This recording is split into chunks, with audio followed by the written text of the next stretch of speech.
जय हिंद दोस्तों। आज जानेंगे गोलीय दर्पण के बारे में। दोस्तों दर्पण के बारे में पहले बता चुके हैं कि दर्पण दो प्रकार के होता है। एक होता है समतल दर्पण और दूसरा होता है गोलीय दर्पण। ठीक है दोस्तों, कौन कौन? एक समतल और दूसरा गोलीय।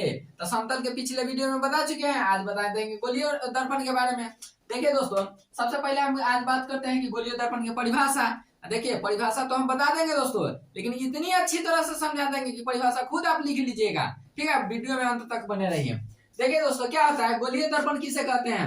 तो गोलीय दर्पण उस दर्पण को कहते हैं, क्या लिखेगा? गोलीय दर्पण उस दर्पण को कहते हैं जिसका परावर्तक सतह किसी खोखले गोले का एक भाग होता है। ठीक है दोस्तों, ये हो गया। आप देखिए, जैसे कहने का अर्थ क्या हुआ कि जैसे एक खोखला गोला होगा, ये खोखला एक गोला है, इसका क्या करेंगे? यहाँ से काट देंगे या यहाँ से काट देंगे, तो ये जो ये भाग कैसा निकल जाएगा? एक निकल गया ऐसा, एक निकल गया ऐसा। ठीक है, तो इसको क्या करेंगे? पेंट कर देंगे, तो क्या कहा? दर्पण कहलाने लगेगा। ठीक है दोस्तों, तो दर्पण कहलाने लगेगा।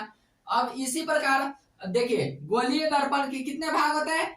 गोलीय दर्पण के दो भाग होते हैं, एक होता है अवतल दर्पण, एक होता है उत्तल दर्पण। दो। तो देखिए दोस्तों, अवतल दर्पण किसे कहते हैं? तो अवतल दर्पण क्या होता है कि अवतल दर्पण किसे कहते हैं? तो कांच की इस टुकड़े को बाहरी सतह को रजित करने पर, यानी कलई करने पर, देखिए इस यहाँ से जो कांच के ये टुकड़ा था, इसको क्या किए थे? इसको बाहर से रजित कर दिए। बाहर से क्या किया? पेंट कर दिए। बाहर से रजित करने पर उसके बाहर से रजित करने से अवतल दर्पण बनता है। क्या चीज? अवतल दर्पण। ठीक है ना, अवतल दर्पण बनता है। और इसी अब कहते हैं उत्तल दर्पण किसे कहते हैं? तो कांच की इस टुकड़े को अंदर से रजित करने पर, यानी कलाई करने पर, जैसे दोस्तों यहाँ अगर बना दे, इसको क्या अंदर से कलाई कर दे, कांच के इस टुकड़े को, इस वाला टुकड़ा के हम क्या करें? अंदर से कलाई कर देते हैं, अंदर से कलाई कर देते हैं, तो इससे जो बनता है दर्पण, इसी को कहते हैं उत्तल दर्पण। ठीक है दोस्तों, उत्तल दर्पण। तो ये अवतल हो गया, उत्तल हो गया। ठीक है दोस्तों, तो समझते हैं गोलीय दर्पण से संबंधित विभिन्न पद। गोलीय दर्पण में कौन कौन सा पद होता है? तो पद जान लेते हैं। तो सबसे पहले बात करते हैं ध्रुव। ध्रुव कहते किसे कहते हैं? तब किसी खोखले गोले के मध्य बिंदु को क्या कहते हैं? दर्पण का ध्रुव कहते हैं। ठीक है दोस्तों, तो जैसे यहाँ देखिए, एक हम ये खोखला गोला बनाए। ठीक है, खोखला गोला लिए, इसको क्या किए? यहाँ जो इसका एक मध्य बिंदु होगा, ये मध्य बिंदु होगा, इसी को कहते हैं ध्रुव। ध्रुव यानी कि पोल, इंग्लिश में कहे तो पोल। इसको पी से दिखा दिए, तो देखिए वो यहाँ ध्रुव हो गया, एक ये ध्रुव हो गया। ठीक है, तो ये हो गया ध्रुव। अब कहते हैं दोस्तों कि वक्रता केंद्र। तो वक्रता केंद्र किसे कहते हैं? तो दर्पण का देखिए वक्रता केंद्र, दर्पण जिस खोखले गोले का भाग होता है, उस खोखले गोले का केंद्र को दर्पण का वक्रता केंद्र कहते हैं। तो देखिए दोस्तों, यहाँ क्या हो गया? ये हो गया केंद्र इसका, इस खोखला गोला है, इसी में से ना काट के ये वाला निकाले हैं, तो केंद्र हो गया। तो इसका खोखला गोला के ये केंद्र होगा, इसी को कहते हैं वक्रता केंद्र। इसको सी से दिखाते हैं। देखिए यहाँ हम क्या करेंगे?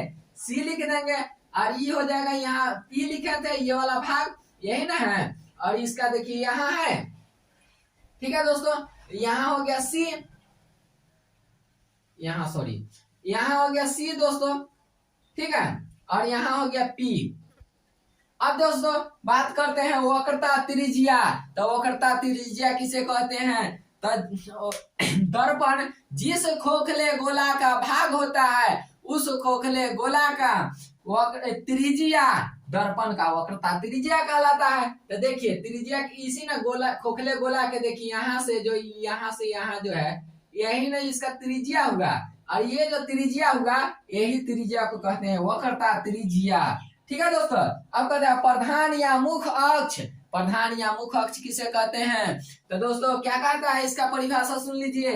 देखिए वह ध्रुव और वक्रता केंद्र के मिलाने वाली सरल रेखा को, रेखा का मतलब देखिए दोस्तों ऐसे ऐसे है, ये भी तो यहाँ अगर जो पी है और यहाँ अगर जो सी है और दोनों के ये मिला दे रहा था, ये भी तो रेखा होगा। लेकिन दोस्तों इसको नहीं, क्या सीधी रेखा को यानी सरल रेखा को, तो देखिए यहाँ से यहाँ तक सरल रेखा है, तो सरल रेखा को क्या कहते हैं?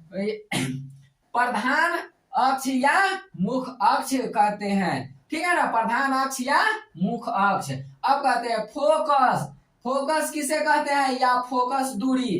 तो देखिए फोकस किसे कहते हैं? देखिए तो इसको कहेंगे हम लोग, फोकस की परिभाषा क्या देंगे कि खोखले किसी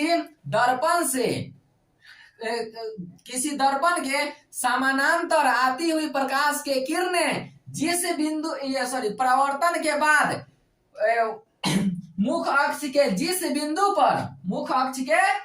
बिंदु पर देखिए, जैसे यहाँ ये जो है हम अवतल दर्पण ले लिए, अवतल दर्पण के यहाँ फोकस है, यहाँ वक्रता केंद्र है। और देखिए दोस्तों यहाँ से अगर जो हम किसके मुख अक्ष के समानांतर, ये मुख अक्ष है, इसके समानांतर कोई किरण गया और यहाँ से क्या हो गया? परावर्तन के बाद परावर्तन हो गया, परावर्तन के बाद जिस बिंदु पर, थोड़ा बड़ा डायग्राम बना देते हैं दोस्तों कि आपको देखने में दिक्कत नहीं हो, समझने में आसानी हो।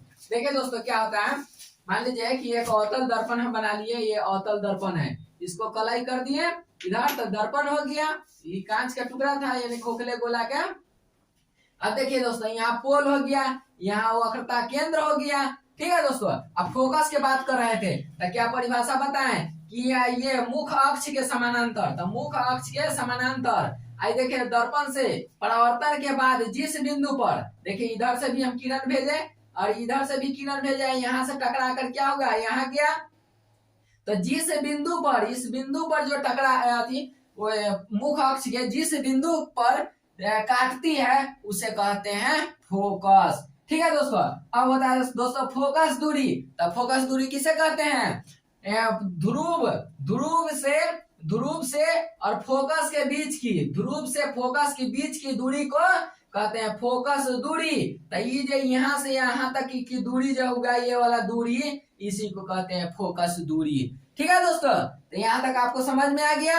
अब जो होता है इसमें आगे हम अगले वीडियो में दे देंगे आपको क्या चीज दोस्तों, इसमें अगले वीडियो में दे देंगे कि इसका जो प्रकाश की किरणें जो होता है किरण आरेख दे देंगे, ठीक है, कि आरेख कैसे बनता है।